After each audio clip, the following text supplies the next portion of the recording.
Ta-da, ಹಾಲು ಒಬ್ಬಟ್ಟು ರೇಕು ready. ಇದರ ಹಿಂದಿನ ಪ್ರಾಸೆಸ್ ಹೀಗೆ ಎಣ್ಣೆಯಲ್ಲಿ ಹಾಕಿ ಕರಿಯೋದು.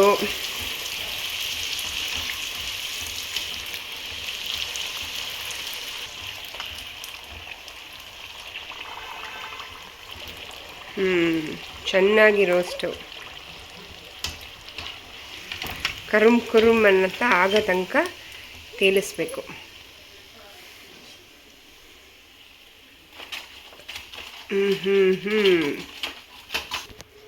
ಹೀಗೆ ಉಜ್ಜಿರೋದನ್ನು ತಗೋಬೇಕು. ಹೀಗೆ ಹುಷಾರಾಗಿ ಎಣ್ಣೆಯಲ್ಲಿ ಬಿಡಬೇಕು. ಟಡಾ,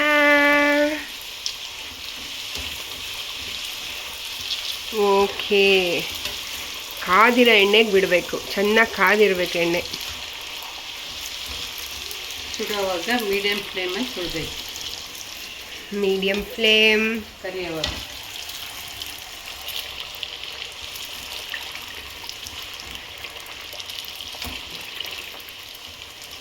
ಇದು ಹಿಂಗೆ ಒತ್ತಬೇಕು, ಇಲ್ಲಾಂದರೆ ಪೂರಿ ಥರ ಒಂಬಿಡುತ್ತೆ. ಅದಕ್ಕೆ ಹಾಲು ಬಟ್ಟಾಗಲ್ಲ ಅವ್ರು ಸರಿಯಾಗಿ. Important tip. ಹಿಂಗೆ ಗೊತ್ತಿದ್ರೆ ಅದು ಹೊಟ್ಟೆ ಪ್ರೆಸ್ ಆಗೋಗುತ್ತೆ. ಪಾಯಸ ಹಾಕ್ಕೊಳ್ಳಿ ಚೆನ್ನಾಗಿ. Okay, nice. ಈಗ ಕೆಂಪು ರೋಸ್ಟ್ ಆಗಿದೆ. ಸೊ ಒಂದೇ ಸಲ ಭಾಳ ಕೆಂಪು ತೆಗಿಬಾರ್ದು. ಈ ಥರ ಸ್ವಲ್ಪ ವೈಟ್ ಇದ್ದಂಗೆ ತೆಗೆದ್ರೆ ಆರ್ತಾ ಆರ್ತಾ ಕೆಂಪಾಗುತ್ತೆ. ಓ, ಕಲರೇಷನ್ ಪ್ರಾಸೆಸ್. ಸೊ ಇದ್ರದ್ದು ಹಿಂದಿನ ಪ್ರಾಸೆಸ್ ಏನಿತ್ತು ಅಂದರೆ, ಈ ಥರ ಹಿಟ್ಟಿಂದ ಉಂಡೆ ಮಾಡ್ಕೊಂಡ್ಬಿಟ್ಟು ಉಜ್ಕೋಬೇಕು. ನೋಡೋಣ, ಈಗ ಸದ್ಯಕ್ಕೆ ಡಿಪ್ ಮಾಡ್ತಿರೋದು ಅಕ್ಕಿ ಹಿಟ್ಟಲ್ಲಿ. ಈ ಹಿಟ್ಟು ಯಾವುದು ಅಂತ ಆಮೇಲೆ ನೋಡೋಣ.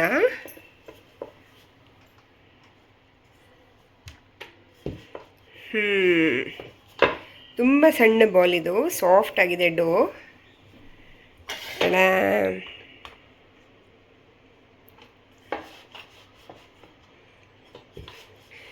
ಫುಲ್ಲು ತೆಳ್ಳಗೆ ಉಜ್ಕೋಬೇಕಮ್ಮಮ್ಮ.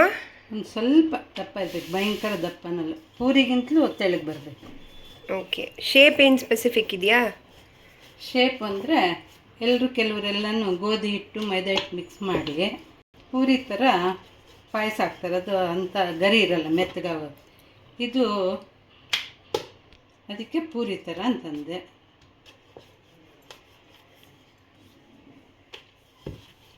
ಏನು ಶೇಪಲ್ಲನ್ನ ಮಾಡ್ಕೋಬೋದು.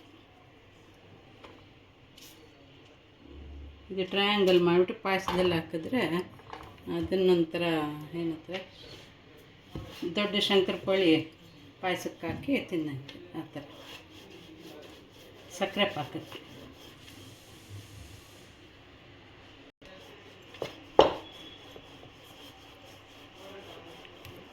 ಥಿಕ್ನೆಸ್ ನೋಡೋಣ ಇರು.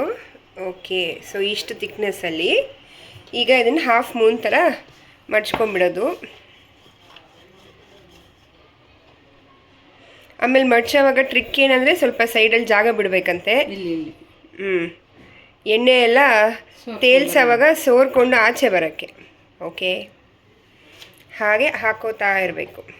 ಒಣಗ್ಲಿಕ್ಕೆ ಬಿಡ್ದಿರ ಅದನ್ನು ಕವರ್ ಮಾಡ್ಕೋಬೇಕು. ಒಣಗಿದ್ರೆ ಕಟ್ಕಟ್ಟಿ ಆಗುತ್ತೆ. ಆಯಿಲ್ ಸ್ವಲ್ಪನೂ ಇದಾಗಲ್ಲ, ಅದಕ್ಕೆ ಕಟ್ಕಟ್ಟಿ ಆಗುತ್ತೆ. ಓಕೆ, ಸೊ ಇದ್ರದ್ದು ಹಿಂದಿನ ಪ್ರಾಸೆಸ್ ಏನು ಅಂತ ನೋಡೋಣ. ಇದು ಹಿಂದಿನ ಸ್ಟೆಪ್ಪು. ಸೊ ನೆನೆಸಿ ಎಷ್ಟೊತ್ತು ಮಮ್ಮ? 1 ಅವರ್ ನೆನೆಸಿದ್ದೀನಿ. 1 ಅವರ್ ಇದ್ದರೆ ಸಾಕು. ಅದು ಮಧ್ಯದಲ್ಲಿ ಒಂದ್ಸಲ ಕೈ ಆಡಿಸ್ಬೇಕು.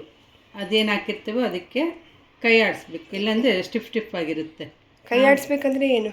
ನಾದ್ದಂಗೆ. ಓ, ಆಮೇಲೆ ಈಗ ಹಾಫ್ ಆನ್ ಅವರ್ ನೆನೆಯೋಕ್ಕಿಟ್ಟು ಆಮೇಲೆ ನಾದಿ ಮತ್ತೆ ಉಳ್ಕಿದ ಹಾಫ್ ಆನ್ ಅವರ್ ಇಡಬೇಕು. ಆವಾಗ ಈ ಥರ ಸಾಫ್ಟ್ ಡೋ ಆಗುತ್ತೆ. 1/4 ಗಂಟೆ ಇಟ್ಟರು ನಡೆಯುತ್ತೆ. ಓಕೆ, ಸಾಫ್ಟ್ ಡೋ ಆಗುತ್ತೆ. ಇದ್ರದ್ದು ಹಿಂದಿನ ಸ್ಟೆಪ್ಪು ಟಡಾ, ಇದು ಚಿರೋಟಿ ರವೆ. ಆ್ಯಕ್ಚುಲಿ ಇದ್ರ ಹೆಸರು. ಇದು ಮೈದಾದು ಅಣ್ಣನ ಅಕ್ಕನ. ಇದ್ರ ಹೆಸರು ಚಿರೋಟಿ ರವೆ ಅಂತ. ತುಂಬ ಫೈನ್ ಆಗಿರುತ್ತೆ. ಇದರಲ್ಲಿ ಹೋಳಿಗೆ ಗೀಳ್ಗೆ ಮಾಡೋಕ್ಕೆ ಯೂಸ್ ಮಾಡ್ತಾರೆ. ರವೆ. ಓಕೆ, ಇದಕ್ಕೆ ಇದು ಎಷ್ಟು ಮೆಜರ್ಮೆಂಟ್ ತಗೊಂಡಿದ್ದೆ? 2 ಕಪ್ ಇದೆ. ಇದು 2 ಪಾವು. ಇದರಲ್ಲಿ ಎಷ್ಟು ರೇಕ್ ಆಗುತ್ತೆ? ಎಷ್ಟು ಜನಕ್ಕೆ? ಅದು ಅವ್ರು ಮಾಡೋದ್ರ ಮೇಲೆ ಡಿಪೆಂಡ್. ದೊಡ್ಡದು ಮಾಡಿದ್ರೆ ಕಡಿಮೆ ಆಗುತ್ತೆ, ಚಿಕ್ಕ ಚಿಕ್ಕದು ಓಕೆ. ಸೊ ನಮ್ಮ ಮನೆ ಮಡ್ಸಕ್ಕೆ 2 ಪಾವು, ಅದಕ್ಕೆ ಎಷ್ಟು ಎಣ್ಣೆ? ಇವಾಗ 1 ಪಾವ್ಗೆ 2 ಸ್ಪೂನ್ ಹಾಕ್ಬೇಕಿದು ಎಣ್ಣೆ. ಕಾಯಿಸಿರೋದೇ ಅಂತಲ್ಲ, ನಾರ್ಮಲ್ಲು ಹಾಕ್ಬೋದು. ಓಕೆ. ಇದು ನಾನು 4 ಸ್ಪೂನ್ ಹಾಕಿದ್ದೀನಿ ಇದು. ಕಾಯಿಸಿರೋ ಎಣ್ಣೆನಾ? ಅಲ್ಲ, ನಾರ್ಮಲ್ ಎಣ್ಣೆ. ಅದೇ. ಇಲ್ಲಿಟ್ಟು ನೀರು ಚಿಟಕು ಉಪ್ಪು ಹಾಕಬೇಕು. ಓಕೆ. ಜಾಸ್ತಿ ಇಲ್ಲ, ಒಂದು ಚಿಟಕು ಅಷ್ಟೆ. ಒಂದು ಚಿಟಕಷ್ಟು ಅರಿಶಿನ. ಓಕೆ. ಇವಾಗೆಲ್ಲ ಮಿಕ್ಸ್ ಮಾಡ್ಕೋಬೇಕು ಹಿಂಗೆ.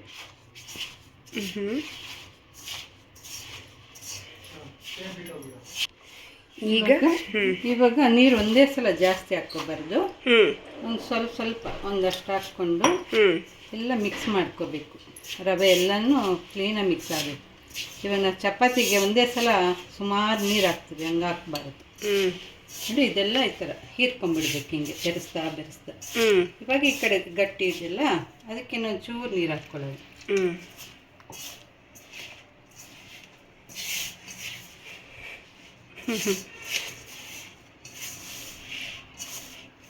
ಸಕ್ಕರೆ ಹಾಕಬೇಕಾ ಇದಕ್ಕೆ? ಇಲ್ಲ, ಎಂಥದಿಲ್ಲ. ಉಪ್ಪು, ಒಂದು ಚಿಟಿಕೆ ಅರಿಶಿನ, ಎಣ್ಣೆ ಅಷ್ಟೇ ಹಾಕೋದು. ಎಣ್ಣೆ ಯಾಕೆ ಹಾಕೋದು ಗೊತ್ತಾ? ನಾವು ಪೂರಿ ರೇಕ್ ತೇಲಿಸಿದಾಗ ಅದು ಮೆತ್ತಗೆ ಬರ್ದಿರ ಗರಿ ಬರೋದಕ್ಕೆ.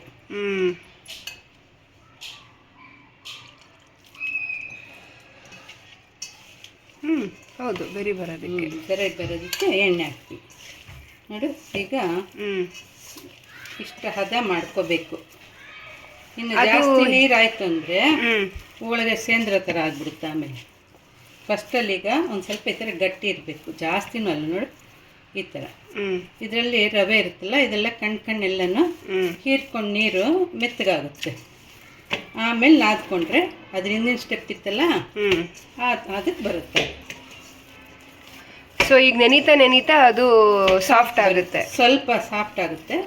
ನಾವು ರವೆ ಎಲ್ಲ ಈ ಥರ ಪ್ರೆಸ್ ಮಾಡ್ಕೊಂಡ್ಬಿಡ್ಬೇಕು. ಆಮೇಲೆ ಹಿಂಗೆಲ್ಲ ಪ್ರೆಸ್ ಮಾಡಿಬಿಟ್ರೆ ಸ್ವಲ್ಪ ಹೊತ್ತು ಅರ್ಧ ನೆಂದ ಮೇಲೆ ಆವಾಗ ಎಲ್ಲ ಕಣ್ಣೆಲ್ಲನೂ ಮೆತ್ತಗಾಗೋಗುತ್ತೆ ಅವಾಗ. ಇದು ಇಷ್ಟೇ ಪ್ರಾಸೆಸ್. ಇಷ್ಟು ಟೈಟ್ ಇದೆ ಇವಾಗ. ಸ್ವಲ್ಪ ಅದು ಹೀರ್ತಾ ಇನ್ನೂ ಟೈಟು ಆಗುತ್ತೆ. ರವೆ ಎಲ್ಲ ಹೀರ್ಕೊಂಡ್ಬಿಡುತ್ತೆ. ಆವಾಗ ನಮ್ಮ ಕೈ ನೋಡಿಕೊಂಡು ಒಂಚೂರು ಕೈ ಒದ್ದೆ ಮಾಡಿಕೊಂಡು ನಾದ್ಕೋಬೋದು ಬೇಕಿದ್ರೆ. ಇಲ್ಲ ಅಂದರೆ ಅಷ್ಟೇ ಇದ್ರೆ ಸರಿ. ಸೊ ಇದು ಫಸ್ಟ್ ಸ್ಟೆಪ್ಪು. ಓಕೆ. ಸೊ ಈಗ ಫ್ಲ್ಯಾಶ್ ಬ್ಯಾಕ್ ನೋಡಿದ್ವಿ, ಕಟ್ ಟು ಫಾರ್ವರ್ಡ್. ಸೊ ಇದು ಕರೆದ್ಬಿಟ್ಟು ಇದು ಕ್ರಿಸ್ಪ್ಸ್ ಬಂದಮೇಲೆ ಏನು ಮಾಡಬೇಕು ನೆಕ್ಸ್ಟು? ಅದಕ್ಕಾಗಲೇ ಮಾಡಿದ್ದು ಗಸಗಸೆ ಪಾಯಸನ ಇದ್ರ ಮೇಲೆ ಹಾಕ್ಕೊಂಡು ತಿನ್ನಬೇಕು. ಗರ್ಗರಿ ಬೇಕು ಅಂದರೆ ಸುಮ್ಮನೆ 1-2 ಸೆಕೆಂಡ್ ಇಟ್ಟು ತಿನ್ಬೋದು. ಸ್ವಲ್ಪ ಮೆತ್ತಗೆ ಬೇಕು ಅಂದರೆ 1 ನಿಮಿಷ ಬಿಟ್ಟರೆ ಮೆತ್ತಗಾಗುತ್ತೆ. ಇವಾಗ ನೋಡಿ, ಏನು ಸೂಪರಾಗಿ ಟೇಸ್ಟ್ ಇದೆ. ನೋಡಲಿಕ್ಕೂ ಎಷ್ಟು ಚೆನ್ನಾಗಿದೆ. ಸೊ ಇದು ಹೀಗೆ ಮುರ್ಕೊಂಡು ಅಂತ ತಿನ್ಬೋದು. ರೆಡಿ.